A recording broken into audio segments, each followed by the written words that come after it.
vamos a tener el placer de la presentación del libro del colega Claudio Díaz. Se llama Democracia, Derecho y Derecho Internacional, una nueva relación.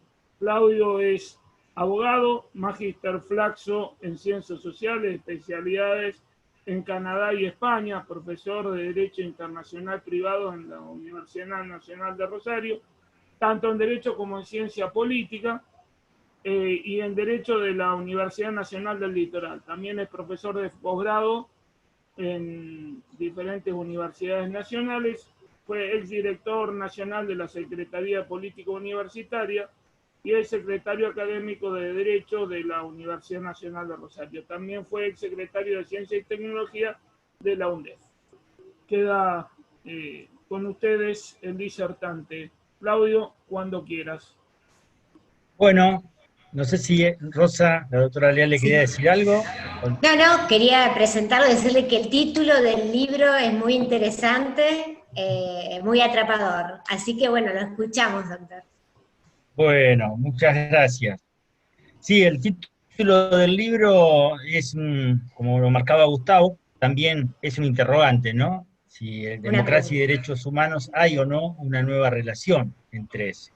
Y quiero, en primer lugar, bueno, los agradecimientos del caso. Muchas gracias por la invitación del Instituto a hacer este comentario sobre una problemática que creo que nos interesa a todos los que estamos vinculados al derecho público, o a la política, a la teoría política o a la acción política.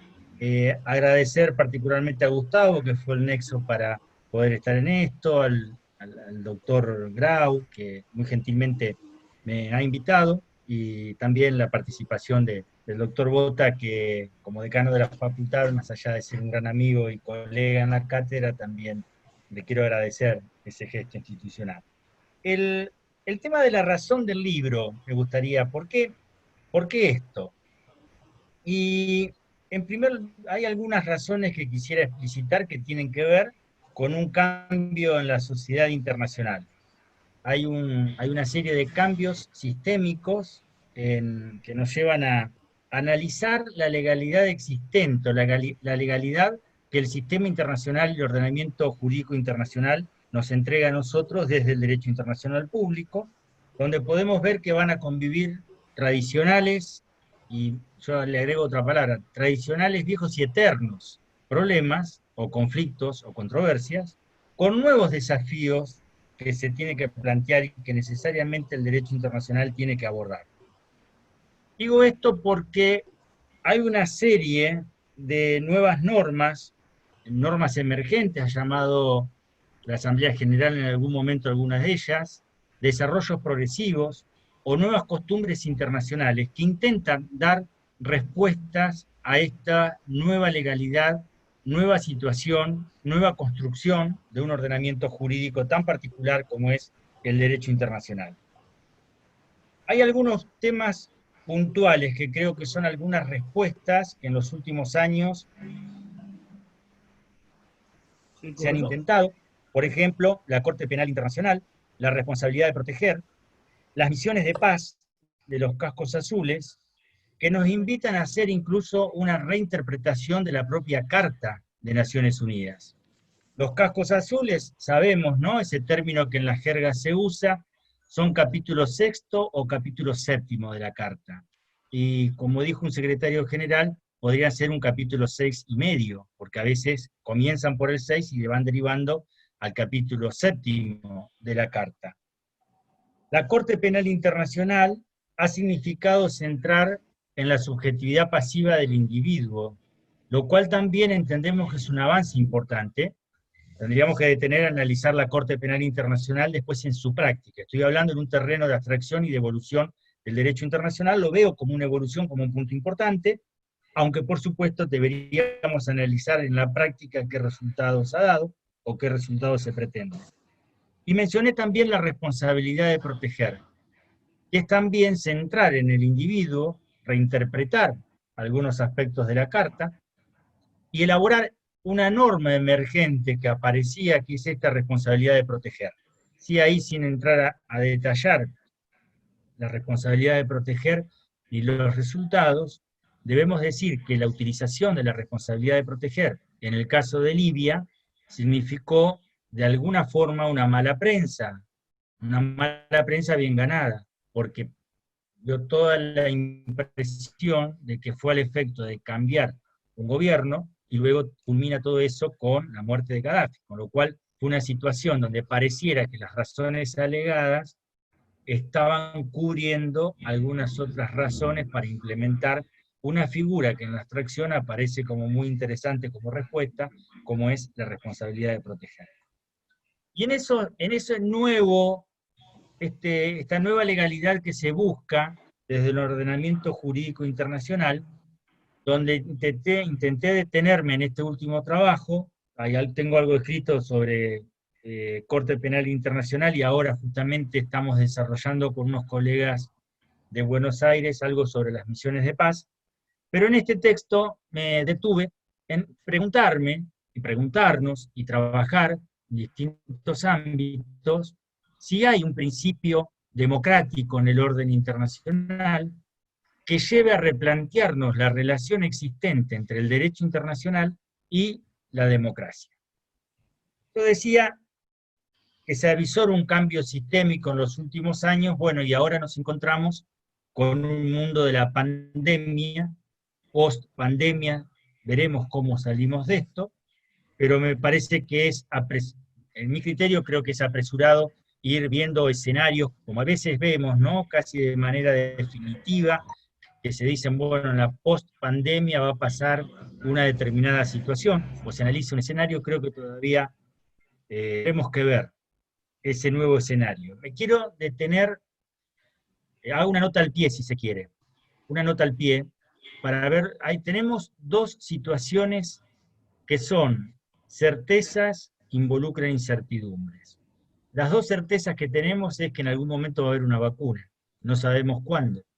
Y la otra certeza es que hay una elección en los Estados Unidos, pero tenemos la incertidumbre de quién será el ganador y si eso puede impactar en un sistema internacional cuando salgamos de esta pandemia. Son dos situaciones que creo muy importantes y que hay que estar muy atentos. Si nosotros leemos, en este punto que digo del mundo post-pandemia, algunos discursos hace muy pocos días en la Asamblea General de las Naciones Unidas, fundamentalmente el de Donald Trump, el de Xi Jinping y el de Guterres, el secretario general de la organización, el tema vacuna y pandemia están absolutamente presentes.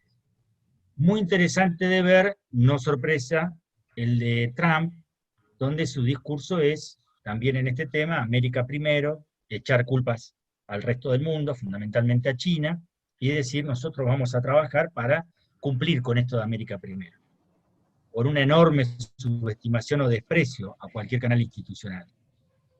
Por el otro lado, el discurso de Xi Jinping es muy interesante, porque aborda el tema, y dice, bueno, tendrá que ser algo que se vea en la comunidad internacional, que si alguno lee los discursos sin saber quién lo dijo, podría interpretar que lo está diciendo un líder de la otra parte del mundo, no Xi Jinping. Y Guterres, claramente diciendo que la búsqueda de la vacuna y la salida de esta situación no puede ser un regreso a los nacionalismos. Incluso utiliza un término juntando vacuna con nacionalismos. No podrá ser una vacuna nacionalización la salida de la pospandemia. ¿Por qué digo esto? Porque la velocidad, esto que yo marcaba como nuevas respuestas que pueden darse desde la legalidad internacional, rápidamente el mundo podemos estar prontamente en un sistema internacional diferente al que podemos estar analizando. Y ahora sí me voy a centrar en lo que fue la preocupación de este texto. Si la democracia y el derecho internacional entablan una nueva relación. Hay también un cambio sistémico importante que al menos en nuestra región impacta fuertemente, que es el escenario de fines del siglo XX y principio del siglo XXI. ¿Por qué impacta? Por la finalización de la Guerra Fría, por supuesto, que hace que el tema democrático pueda aparecer con alguna fuerza superior al que aparecía en ese periodo de Guerra Fría.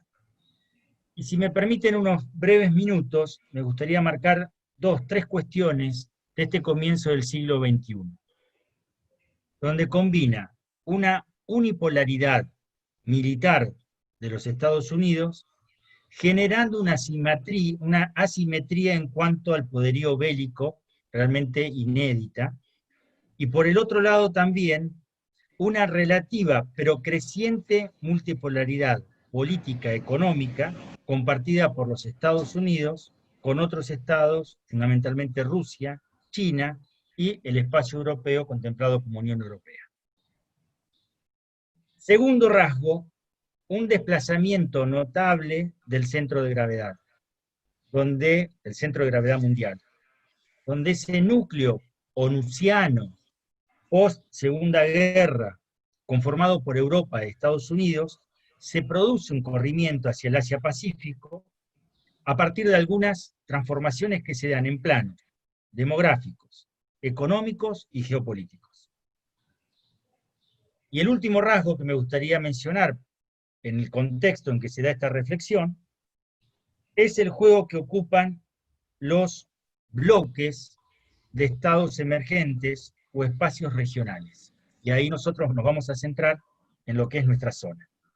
¿Por qué marco estas características del siglo XXI? Y los primeros minutos los utilicé para decir, hay algunas normas emergentes, desarrollos progresivos, costumbres, reinterpretaciones, que pueden marcar una nueva legalidad. Porque conviven esos viejos problemas pensados en el mundo onusiano y viejos y eternos problemas, con nuevos conflictos, con nuevas controversias.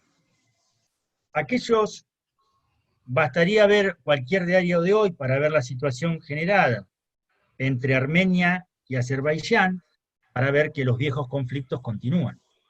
Bastaría ver los problemas entre China y la India, en lo que es en su límite territorial y la disputa de ciertos sectores, para ver que esos problemas continúan, o mirar nosotros la disputa de soberanía, de manera tradicional, con el Reino Unido por las Islas Malvinas.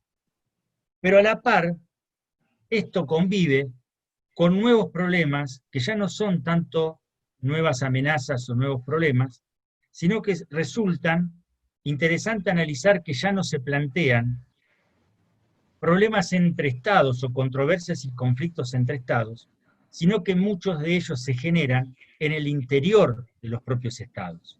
Y ahí es donde el derecho internacional aparece desarrollando algunas cuestiones de estas amenazas no tradicionales con algunas novedades.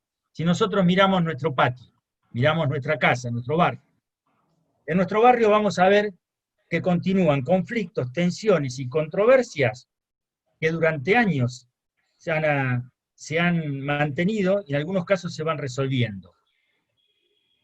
De forma tradicional, podemos mencionar los conflictos entre Argentina y Chile, que se han solucionado desde el Tratado de Paz y Amistad con Chile en adelante, los problemas entre Chile y Perú por la delimitación de su mar territorial, que se ha resuelto hace año y medio atrás.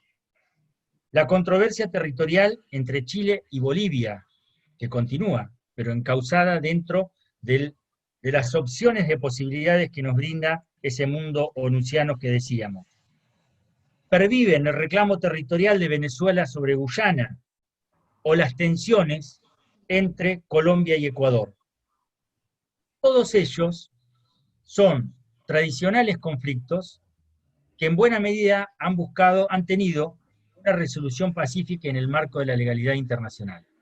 Hace pocos años, con una colega, hemos hecho un trabajo acerca de lo que significó en América Latina, en América del Sur, la delimitación de sus territorios de forma pacífica, y que fue un verdadero ejemplo con la utilización del uti possidetis, que luego pasa a ser también tomado por la Corte Internacional de Justicia como un verdadero aporte del derecho internacional regional para el derecho internacional de características universales.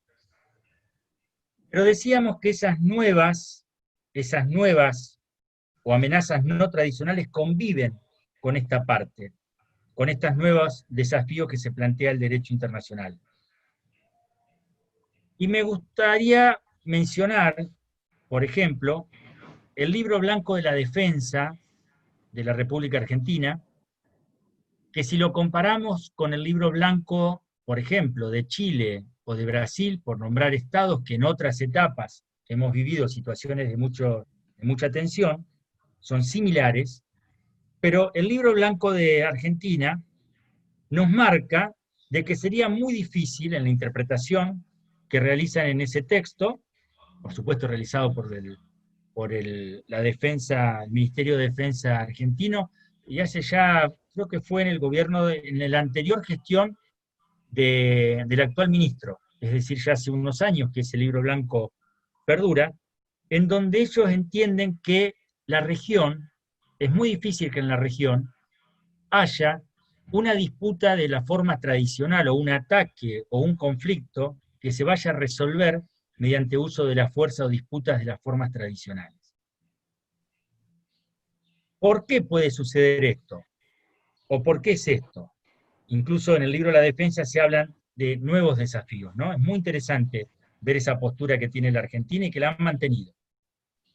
La han mantenido, digo, a pesar de los cambios de gobierno, ¿no? De haber tenido un gobierno de 4 años de otro color y hoy nuevamente el mismo signo político que gobernaba en aquel momento en que se escribió lo que citaba. Y allí el análisis que podemos hacer son 2 razones. Una exógena, que es la finalización de la Guerra Fría y en consecuencia cambia en muchos aspectos la política de los propios Estados Unidos hacia América. Y otros son razones endógenas, que son los procesos de integración que se han desarrollado en nuestra región desde la vuelta de las respectivas democracias. Entonces todo esto nos tiene que llevar a una reflexión de esa relación entre democracia y derecho internacional. Y adelanto la hipótesis sobre la cual trabajamos en este texto. Es que para la región, para nuestro continente, tanto intraamérica como interamérica, ha tomado relevancia un principio que podemos llamar un principio democrático por sobre el principio de no intervención. Podemos decir que esto lo podemos trasladar como principio universal, nos parece, al menos nos parecería apresurado hacerlo, por varias razones. Pero sí ha habido un cambio notable en la región respecto a este tema. En el derecho internacional clásico, un derecho internacional caracterizado fundamentalmente por sus rasgos diplomáticos, donde son un conjunto de normas de características competenciales, es un derecho no institucionalizado, es un derecho, en alguna forma, como nos dice Pastor Ridruejo, un profesor español, oligocrático en el sentido que las grandes potencias lo perfilaban para sus propios objetivos. Algunos podemos pensar todavía esto perdura, bueno, en alguna medida esto perdura, pero ese derecho fue mostrando algunas cuestiones distintas. Por ejemplo, en hacer un ordenamiento jurídico más institucionalizado, con mayor centralidad en los derechos humanos y el desarrollo de la persona humana, de características o de una tendencia un poco más democrática, no estoy diciendo con esto que sea democrático, digo, con una tendencia hacia esa visión más democrática. Y aún en el contexto de ese derecho clásico, hay aportes muy importantes del derecho internacional americano que tiene que ver con la cuestión institucional y democrática. Son las llamadas teorías del desconocimiento o del no reconocimiento. Vamos a mencionar algunas de ellas y cuál es la característica que va uniendo a estas diferentes teorías. Una, la teoría de un profesor, de un diplomático ecuatoriano, Tobar, Carlos Tobar. La segunda que podemos mencionar es la de un expresidente venezolano, Bentancur. y la de Rodríguez Larreta, diplomático uruguayo, que plantean en esencia, hay otras teorías también, pero fundamentalmente estas tres, lo que plantean es que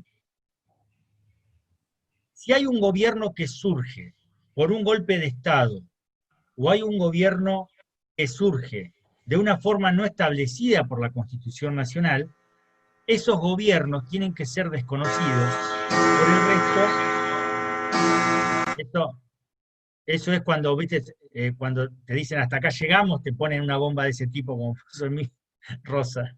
Decimos, entonces, estas teorías, lo que marcan es eso, cuando hay un gobierno de facto, porque no se sigue la tradición constitucional o institucional, hay que generar el no reconocimiento de ese gobierno. Tanto Tobar, como Rodríguez Larreta, como Bentancur señalan estas cuestiones en un contexto donde el derecho internacional marcaba otra cosa.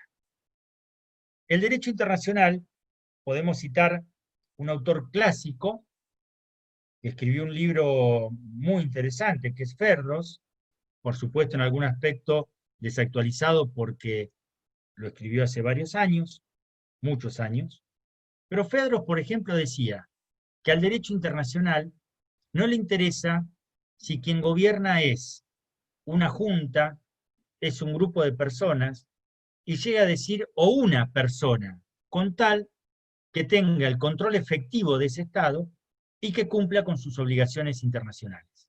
Con lo cual, no hay para nada ningún reconocimiento de un gobierno de jure o de facto, es indistinto para esta posición del derecho internacional clásica, que podemos leer en Ferdros, pero que también fue desarrollada por Lauterpacht, y Lauterpacht justamente le llama teoría de la efectividad, que en alguna medida fue lo que imperó en ese derecho internacional de esa época.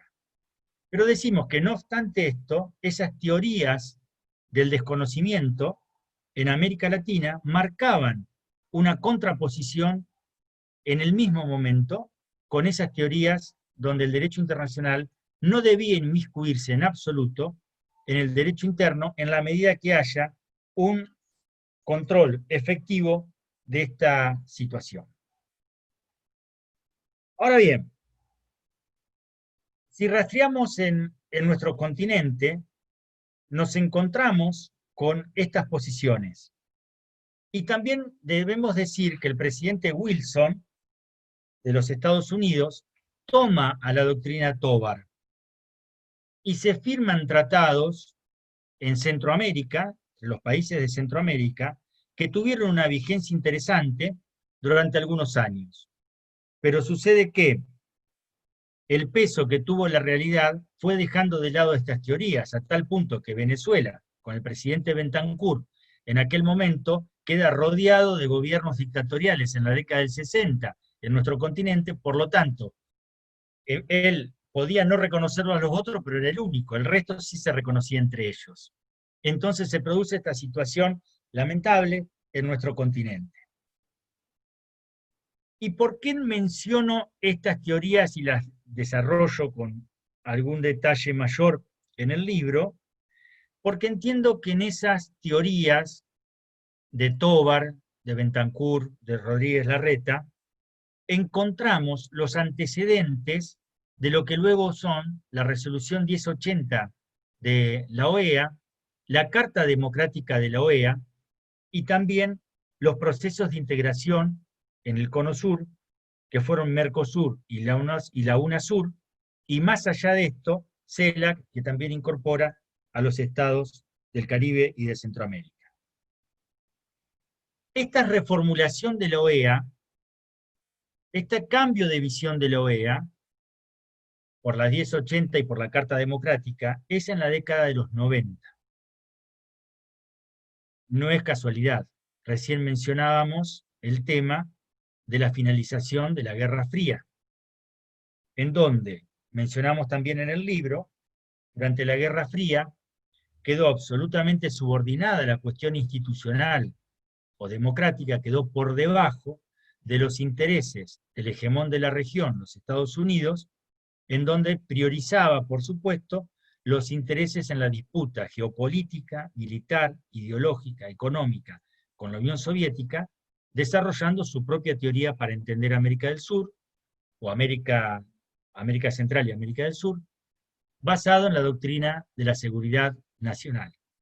Como también del otro lado, Brezhnev desarrollaba la política de la soberanía limitada, en donde en los dos hegemones se dejaba de lado el ordenamiento jurídico internacional, no se respetaba el principio de no intervención y el principio de respeto a la soberanía, en función de los intereses de los dos grandes hegemones. Dos hechos históricos, como la caída del muro de Berlín, como el tema de la desintegración de la ex Unión Soviética, son dos puntos claves que ponen fin a ese momento sistémico. Como dice Eric Hobsbawm, ese siglo corto, que fue el siglo XX, termina con esos hechos. Hobsbawm nos dice que el siglo XX comienza en el momento de la Primera Guerra Mundial y de la Revolución en Rusia, y que culmina con estos dos hechos que mencionábamos, un siglo corto de fuerte impacto. Ahora bien, en los 90 se produce este cambio que decíamos de la Carta Democrática en la OEA, de los procesos de integración en el Cono Sur. Lo que nos tenemos que preguntar es, y acá seguramente se genera debate, cuando nosotros reflexionamos acerca de qué se entiende por democracia y qué se entiende, tanto en la OEA como en el propio Mercosur, qué se entiende por tal. Revisando, nosotros nos vamos a encontrar que el concepto de democracia de OEA es muy similar a lo que Robert Dahl, en un texto clave para la teoría política llamado Poliarquía, entiende como tal. Y ahora vamos a ver algunos elementos solamente.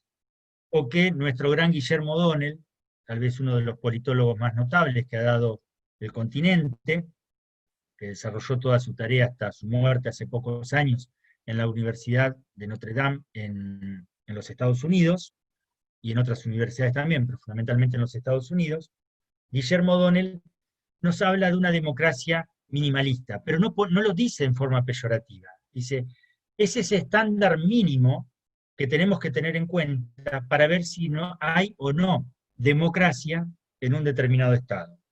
Lo que Dahl llama poliarquía, Guillermo O'Donnell nos habla de esos estándares mínimos, es un umbral necesario para ver si hay o no democracia.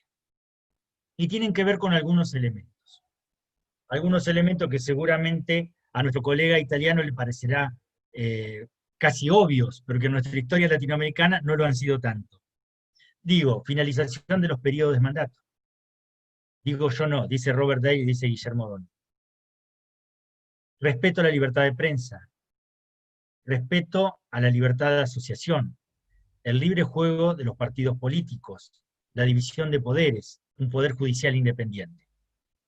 Son cuestiones mínimas que tratan, no es que se pusieron de acuerdo, de la lectura de los textos de uno y otro autor, y de compararlo con el texto de la OEA, es ese umbral mínimo el que se dice, si hay esto, hay democracia, y volviendo a O'Donnell, a partir de ahí podemos ver los distintos niveles de las calidades de las democracias que podemos encontrar. En los procesos, ahí la OEA. Y decíamos también que en el mundo intraamérica, Mercosur y UNASUR fueron dos aportes importantes. Quiero decir que desde el punto de vista político y en el tema que estamos hablando, ¿no? Derecho internacional y democracia. Mercosur, hoy hay que rediscutirlo, hay que ver qué se hace con el Mercosur, etcétera, etcétera. Pero nació en los 90, simplemente, y si vemos el Tratado de Asunción, simplemente como un proceso de integración a tono con lo que era la economía de aquellos momentos. Si leemos el Tratado de Asunción, no vamos a encontrar nada de esta cuestión democrática. Los presidentes que lo firman en aquel momento, reitero, creo que en consonancia con un clima de época, sí hablan de intercambio de bienes, libre comercio, etcétera, que no deja de ser un punto importante, pero no tratan la cuestión más política o democrática. Los dos protocolos que completan ese andamiaje jurídico del Mercosur, como es Europreto y Olivos, tampoco hablan mucho, sino que van a ser las resoluciones que emiten, o las declaraciones que emiten las reuniones de presidentes, los que sí van a marcar la pauta del tema democrático, diciendo claramente que si no se está en un sistema democrático no se puede ser parte del Mercosur. En el caso de la UNASUR, también, tal vez, también en un clima de época diferente, a que cuando se firma el Tratado de Asunción, UNASUR también coloca la cuestión democrática. Y tanto Mercosur como la UNASUR entendemos que fueron instrumentos importantes en afianzar los procesos democráticos en América Latina. Cito algún ejemplo. Claramente, Alfonsín, cuando asume el primer gobierno de la transición democrática, era consciente de su debilidad, rodeado de dictaduras militares. Y ni bien pudo, se produce un hecho histórico muy importante, que es el Tratado de Paz y Amistad con Chile.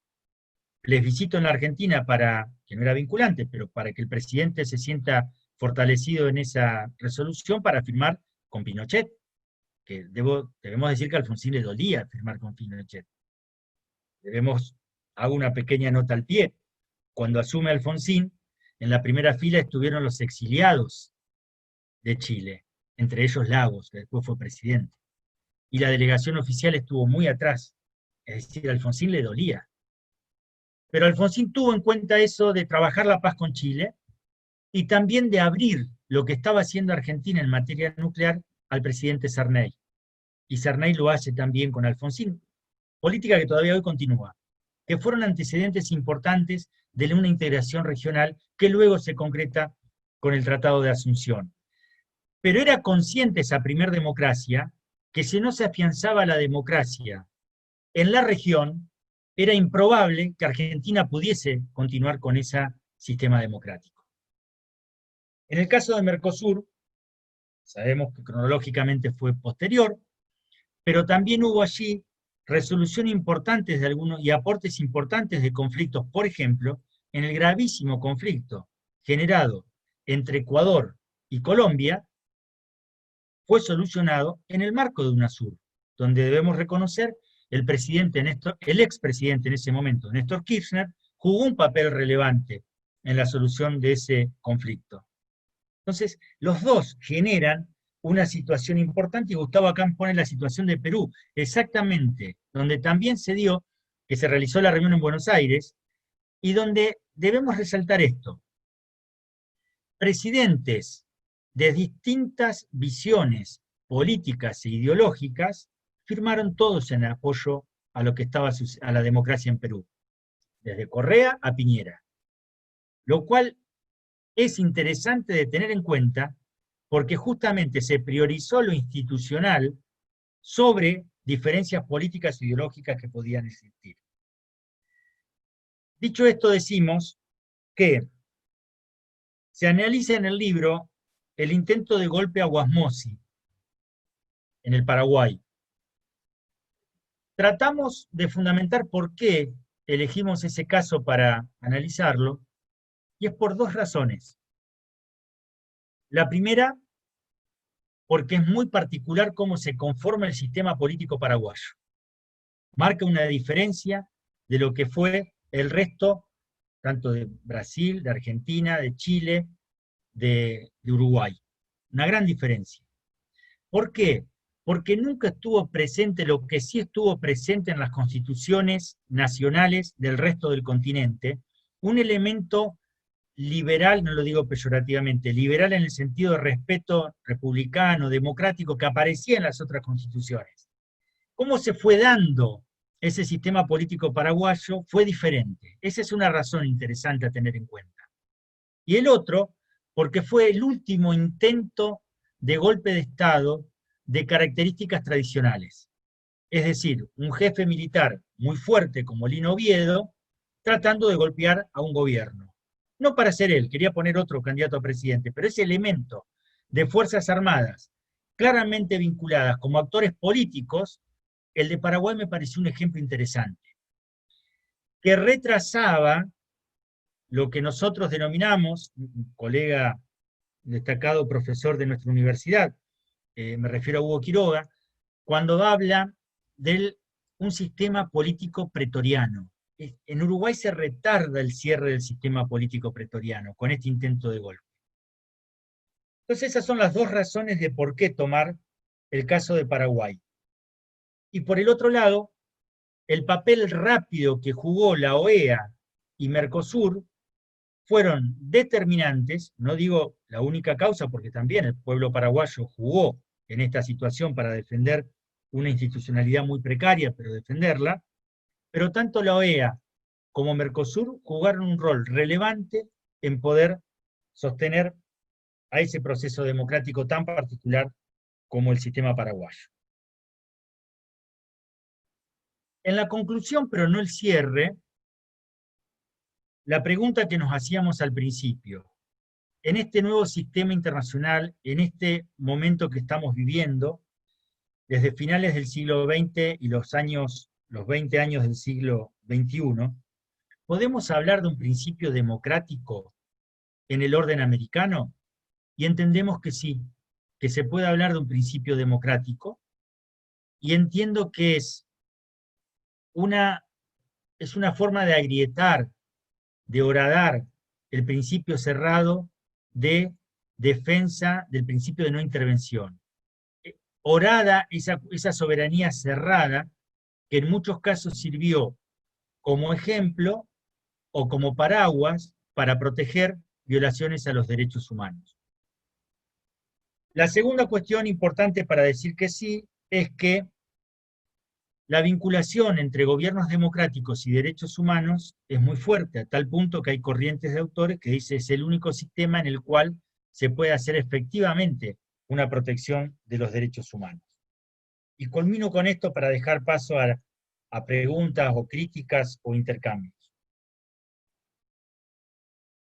Hay nuevos, por eso digo, a modo de conclusión y no de cierre, hay nuevos desafíos para la región para afianzar sus democracias. El primero, la enorme desigualdad y la enorme pobreza de nuestros países. Un viejo escrito de Jorge Sábato, allí junto con Dante Caputo, que recordaba el otro día, digo viejo escrito porque era de los 80, donde la pregunta que se hacían, ¿cuánta pobreza aguanta la democracia? Entonces esa es una primera cuestión grave que las democracias deben solucionar. O para citar a un italiano, a Bobbio, esas cuentas pendientes de la democracia que quedan, ¿no? Entonces, la primera cuestión, la cuestión de la pobreza y la desigualdad. Y segundo, volviendo a O'Donnell, las muertes lentas que se pueden producir de las democracias. Ya no una muerte súbita, como el tradicional golpe de Estado, sino muertes lentas de las democracias.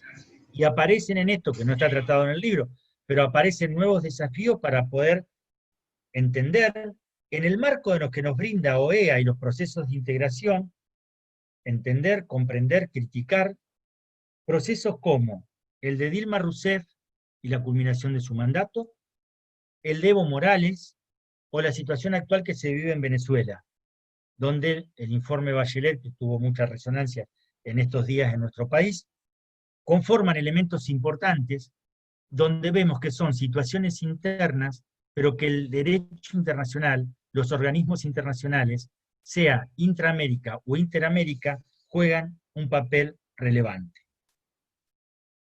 En este sentido, creo que queda una buena línea de análisis para posteriormente a este primer trabajo, que es poder debatir esas visiones kelsenianas de jus globalismo, los debates que el propio Eric Hobsbawm nos propone poco tiempo antes de su muerte, desde la historia, pero que escribe sobre los aportes que puede hacer el derecho internacional a los derechos humanos y a la democracia, o el propio Habermas, también, cuando habla sobre estos temas. O, habiendo un italiano, no podemos dejar de citar a Danilo Solo y sus trabajos realizados justamente en su visión del ius globalismo. Creo que eso abre una posibilidad de análisis, de poder construir o poder aportar lo que podemos hacer desde estos lugares de reflexión para ver si podemos ir construyendo esto que denomino, pero que puede tener otro nombre, como una nueva legalidad frente a realidades diferentes que nos muestra el sistema internacional y que nos muestra la relación entre los diferentes estados y la construcción de principios, de características regionales, como entiendo que el principio democrático se ha ido construyendo en el derecho internacional americano. Si les parece, yo dejo acá, ya hablé bastante sobre esto y les quedo abierto a las preguntas, críticas o dudas compartidas, ¿no? Gracias, Rosa.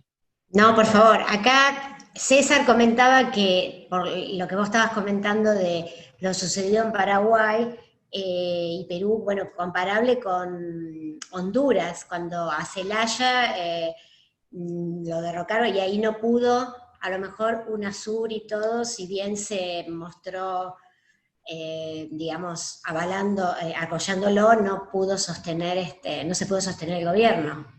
Así es. Eso lo digo yo, no lo dice César. César, no, pero ha sido así. Sí, sí, eso comparto. Claro. A ver, por ahí quiero ser claro, esto que uno escribe o reflexiona, lo hace con enormes dudas, ¿no? Con enormes dudas. Claro. Porque no es una respuesta tajante por un sí o por un no. Es decir, sí hay un principio democrático, entonces pareciera que vivimos en un mundo ideal. No es eso. Son avances y retrocesos. En el derecho internacional muchas veces quedan más evidenciados que en los derechos internos, esos avances y esos retrocesos. Pero creo que sí hubo una tendencia muy interesante, reitero, por factores también exógenos y elementos endógenos, que llevaron a un afianzamiento de los sistemas democráticos, al menos desde este umbral que hablaba. A partir de allí, por supuesto que hay enormes desafíos. Pero ese umbral creo que está consagrado, y aun cuando intentan violarlo, intentan justificarlo desde el propio derecho internacional, ¿no? Pero sí, en el caso que marca César y que hace referencia a Rosa, ahí no se pudo. En otros casos sí se pudo. Te doy una vuelta de tuerca, muy buena la exposición, estimado Choco, la verdad que muy ilustrativo y ha mostrado toda una erudición y un conocimiento del derecho internacional realmente muy importante y que nos enorgullece como rosarinos, ¿no? Gracias, César. Pero volviendo al tema de Honduras, voy a un precedente bastante anterior, que del año 1990, en donde sí hubo una intervención directa de Estados Unidos en Panamá, cuando fue el tema de Noriega, ¿no? En donde, bueno, hicieron jurar a Endara directamente en un cuartel militar norteamericano como presidente, y rápidamente, bueno, el bloque latinoamericano en aquel momento estaba muy en sintonía con Estados Unidos y rápidamente lo ratificaron a Endara. Eso me hace acordar más bien a intervención tipo Libia, como la que mencionaste. Por eso cuando vos mencionaste Libia, pensé en el ejemplo de Panamá, que es bastante parecido, ¿no? Un dictador, un presidente, digamos, no democrático, entonces era necesario sacarlo, y bueno, usaron ese ejemplo. La pregunta es, ¿corremos riesgo de que se vuelva a ese esquema, digamos, de Libia o de Panamá? Bueno, concretamente en el tema de Venezuela, ¿no? Que es, digamos, el país que más cerca está. Yo no veo una intervención norteamericana para sacarla a Áñez, ¿no? O para sacar a algún presidente, digamos, que sea más bien afín a ese bloque. Pero creo que una intervención militar o de tintes más violentos y no tan, digamos, un poco más disfrazados, en cuanto a los métodos como usaron en otros casos, como Dilma Rousseff, como Lugo en Paraguay, me parece que sería de consecuencias inconmensurables, teniendo presente también, y te doy pie, el tema de la injerencia china en América Latina, ¿no? Bien. Yo creo que el riesgo de intervenciones directas de los Estados Unidos, justamente por esto que marcábamos como una evolución, sería muy difícil. ¿Esto quiere decir que Estados Unidos se ha convertido en más democrático, más respetuoso, más institucional? No lo sabemos. Pareciera que no, al menos en esta presidencia, ¿no? Pero sí ha habido una evolución de la propia América del Sur en esto. Por eso mencionaba los factores como UNASUR y el Mercosur, que son muy importantes desde este aspecto político. Y creo que hay que reformularlo. Bueno, el UNASUR hoy está inexistente, lamentablemente, porque podría haber servido. Si me puedo detener un segundito en esto, si me permiten.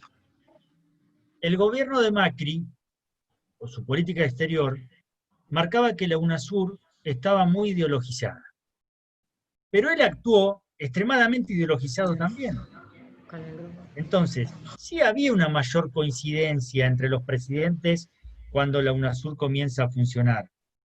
Pero el tema es, y justamente nosotros somos gente del derecho, es poder tener soluciones en base a normas jurídicas y no tanto a si me gusta o no fulano o mengano. Entonces, ese debilitamiento de la UNASUR, también no podemos saberlo, pero tal vez una UNASUR funcionando hubiese servido o hubiese sido una herramienta, no sé con qué resultado, pero tanto en Bolivia como en la situación de Venezuela, como en la situación de Perú, que también es muy endeble desde el punto de vista de lo que está viviendo su presidente y su proceso democrático. Entonces, fue un error ese. Pero digo, a tu pregunta concreta, no sé si los Estados Unidos se vuelven o no más institucionalistas o más democráticos en su zona de influencia. Lo que digo que ha habido un desarrollo y una cierta madurez en América del Sur para que aquellas viejas teorías queden plasmadas en tratados o en declaraciones presidenciales en el marco de Mercosur y de la UNASUR. Por eso lo veo difícil. La situación de China, que es un jugador clave también en Venezuela, sabemos que la importancia de la elección de una asamblea venezolana, de un proceso eleccionario como se va a desarrollar, si mal no recuerdo, en diciembre, tiene una importancia clave porque podría habilitar explotaciones petroleras tanto en China como Rusia en Venezuela. Entonces, China es un gran jugador en Venezuela. Y hay cierto temor de Estados Unidos de cómo puede influenciar China en América del Sur. Pero voy a ser contundente y tal vez doloroso para nosotros. Hace apenas, hará 10 días atrás, tuvimos un encuentro con un profesor y periodista de los Estados Unidos acerca de la situación que se vive en el proceso electoral de Estados Unidos y ante la pregunta si de triunfar Biden iba a cambiar la relación con Argentina de Estados Unidos, cómo estábamos en la agenda, y además por el temor de que China pudiese tener una injerencia fuerte en América del Sur. La respuesta de este profesor fue: Argentina está muy al sur. Terrible, como diciendo, no entramos en esa agenda, sea uno u otro. Argentina está muy al sur. Esa fue la categórica, la respuesta. Es decir, no sabemos cómo puede, en el caso puntual de Venezuela, China es un jugador, pero también va a ser un jugador porque muchos analizan, voy a decir muy breve, voy a hacer en esto porque no tiene que ver con el tema de convocatoria, pero si se avisora o no una nueva guerra fría entre China y los Estados Unidos. Bueno, va a haber una disputa como la hay, pero la Guerra Fría, que fue entre Estados Unidos y la Unión Soviética, tuvo componentes que no tiene la relación entre China y Estados Unidos. Si nosotros analizamos las últimas cuestiones de China, lo que mencionaba en las Naciones Unidas, algunas cuestiones en la Organización Mundial de Comercio, vamos a ver que hay al menos ciertos acuerdos en reglas comerciales, por más que es ahí donde aparecen con más fuerza. Pero no está planteando uno un sistema y otro sistema, ¿no? Es como decía Hobsbawm, que la Primera y Segunda Guerra Mundial fueron guerras internas, fueron guerras civiles de Occidente, que me parece una definición extraordinaria, de Samuel Huntington, un pensador de la derecha norteamericana, ¿no? Claramente, pero que ha escrito cosas muy importantes. Y acá pareciera que es una disputa, pero no como guerra civil, como decía Samuel Huntington, sino una disputa dentro de un mismo modo de producción económico y capitalista. Entonces eso marca una diferencia de cómo puede ser ese enfrentamiento y las zonas de influencia que puede haber. Pero no lo sé. En el caso de Venezuela creo que es el caso más importante que tiene frente a sí la democracia y los derechos humanos en América del Sur, un caso muy controvertido, y también hay que poner el ojo en Bolivia, ¿no? La situación que se puede dar en Bolivia con las elecciones que se van a desarrollar ahora en unos días. Ahí quería hacerle una pregunta el doctor de Tino Bota, Jorge López Milosevich, y bueno, después si queda tiempo, que nos quedan 15 minutos, ahí seguimos con esto que quedó. Bueno, lo mío es muy breve. Buenas tardes, felicitaciones Choco, felicitaciones. Y te quería invitar a reflexionar a partir de algo que charlamos en oportunidad de la presentación de tu obra en el marco de la comunidad de la facultad. Y es lo siguiente, vos hablas de un principio democrático de derecho internacional americano, de derecho americano. Y si vamos un poquito más allá y damos por cierto esto, lo damos por válido, por supuesto, como es, ¿a qué momento se ve enfrentado este principio? ¿Qué te quiero decir? Hagamos un rápido paneo en el mapa. Y algo acabas de decir, y yo te digo, quitemos Uruguay, más allá de la cuestión publicitaria, mediática, etcétera, en torno a la calle Pou, que desde aquí se está agitando, o Paraguay, te diría con Abdo también, pero después, hay un plebiscito constitucional en Chile en días. El domingo Bolivia, lo dijiste. Lo que está sucediendo en Brasil, bueno, la particularidad de esta explosión popular de Bolsonaro que viene increyendo en los últimos semanas o meses. La situación de inestabilidad de Vizcarra en Perú que dijiste. La prohibición a presentarse a elecciones al 2 veces presidente Correa. Dijiste Venezuela y me permito agregarte Nicaragua también para seguir con atención lo que está en una avanzada casi fascista en algún punto de Ortega. La situación de López Obrador y los coletazos o ramalazos que podamos sufrir, por más que estemos fuera de esa agenda de lo que pase entre Biden y Trump. Es decir, ese principio, si superamos de aquí a fin de año, debe ser fuerte, ¿no? Claro. Sí, Hernán, yo coincido, creo que no es el mejor de los momentos. No es los 80, donde hubo una oleada de transiciones democráticas en América del Sur. Es un momento de mucha tensión. Tenemos poco tiempo, pero me gustaría recomendar un libro que salió hace muy poquito de Pierre Rosanvallon, donde analiza, se llama El populismo, y donde lo analiza dentro de la teoría democrática. Esto es el dato distintivo que tiene, me parece, Rosanvallon, que por supuesto discute y critica al populismo, pero no lo hace con esta cuestión muy banal que a veces lo vemos nosotros a nivel de panelistas, ¿viste? Sino que, incluso, no lo dice Rosanvallon en su texto, pero hay 2 libros anteriores de él que creo que él revé algunas cosas. Cuando habla de la contrademocracia, un libro anterior de él, Contrademocracia, otro que habla de movimientos sociales, revé algunas cosas de estas. Esto me parece que es una buena reflexión. Y otra, que el otro día también intercambiamos, yo anoté el término, hay dentro de estas cuestiones una disputa o ciertas características de iliberalismo. Es decir, situaciones que podemos ver en Venezuela, que podemos ver en Brasil, con características distintas de sus liderazgos, pero es cierto, y liberalismo.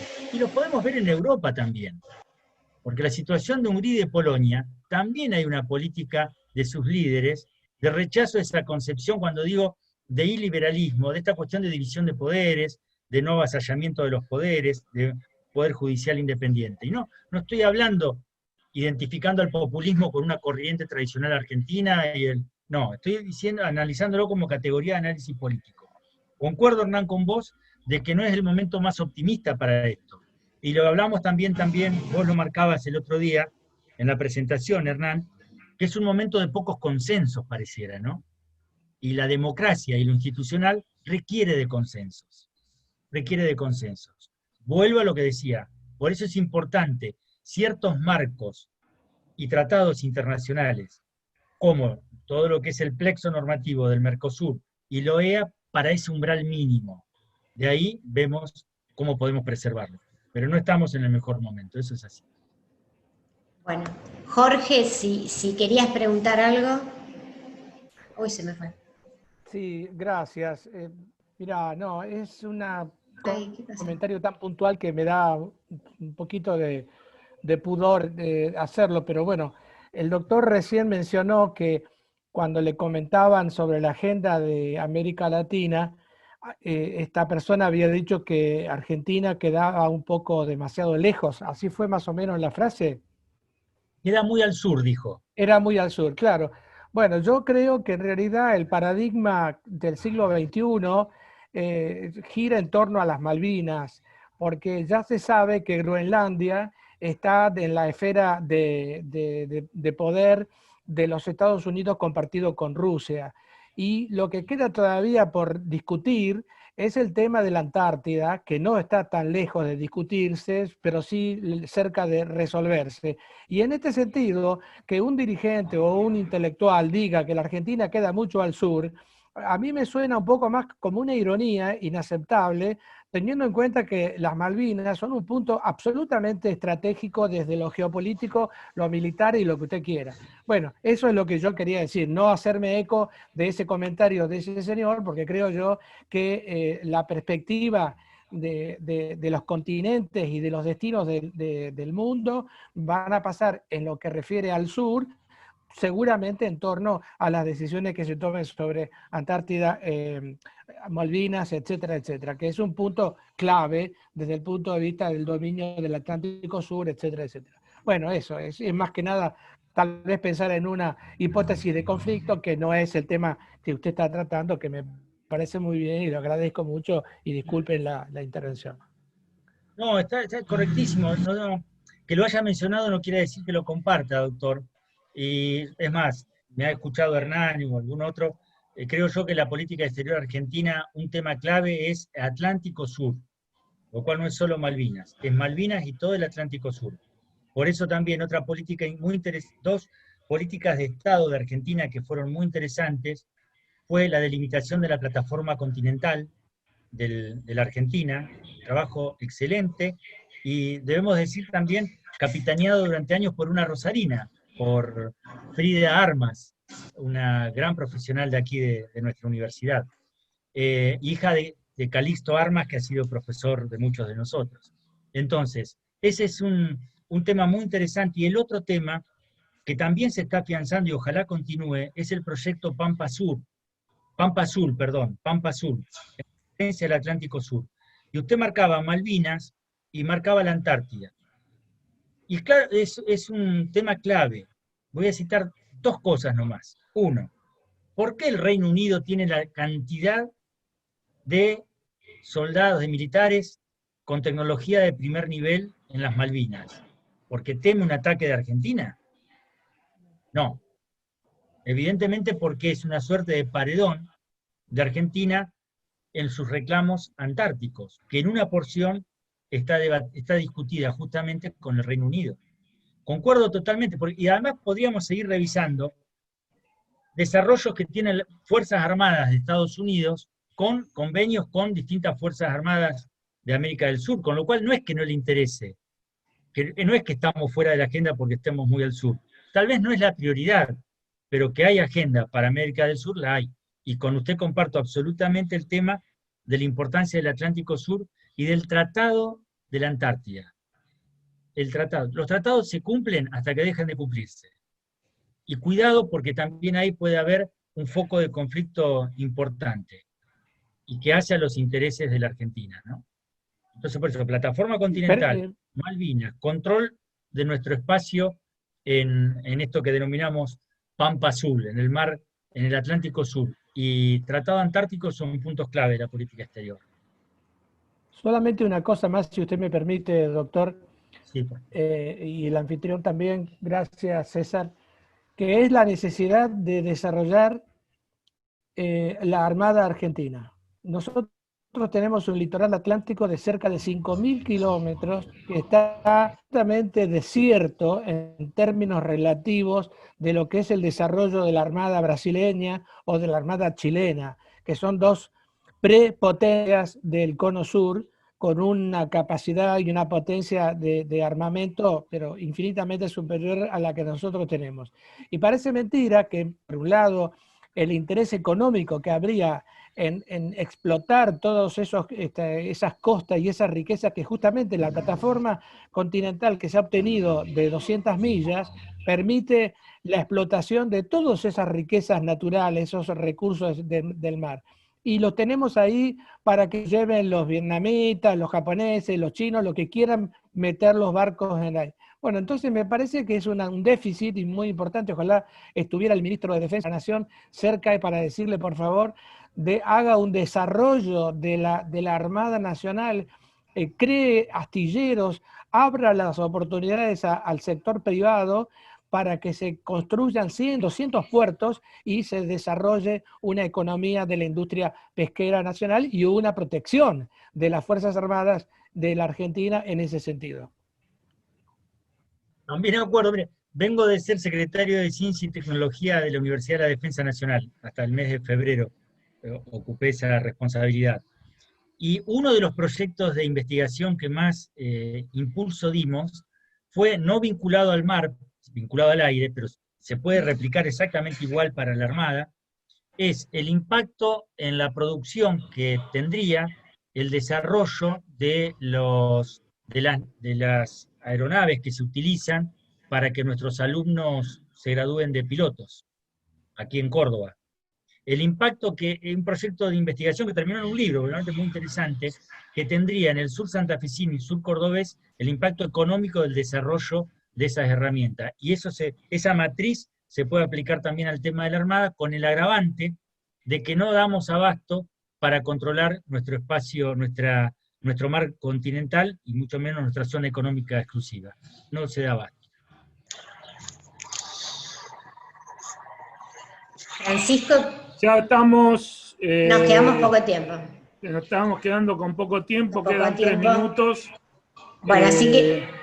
El tiempo es tirano, como dirían en televisión, no es porque no me he quedado con ganas de preguntar o hacer algún aporte, pero bueno, la importancia del libro presentado así lo indica, el nivel del disertante también y de las intervenciones, además está decir que es importantísimo para el instituto, bueno, y seguramente nos encontraremos en otra oportunidad. No sé vos, Rosa, si querías decir algo. Quería felicitar al disertante y, bueno, el libro evidentemente es muy bueno y hay que leerlo. Vamos a leerlo. Primero hay que comprarlo, ¿no, Choco? Primero hay que comprarlo. La editorial me mata. ¿Dónde está disponible? Ahí está, ¿cómo di pie, Choco, para que pase el chivo? O el mismo autor. ¿Dónde está disponible el libro? Editorial Laborde. Bueno, porque en tiempos de pandemia solo hay en la editorial, de calle 3 de febrero al 1000, después se va a estar en otros lugares también, pero ahora en la editorial. Bueno, también se puede googlear y te lo envían a tu casa. Está bien. Bueno, muy bien, entonces felicitaciones. Yo voy a proponer un aplauso para el orador. No, para todos, muy bien. Bueno, muchísimas gracias por la invitación. Muchas gracias. Nos vemos en la próxima, gente. Hasta luego. Nos vemos. Saludos. Hasta pronto. Chao, hasta luego.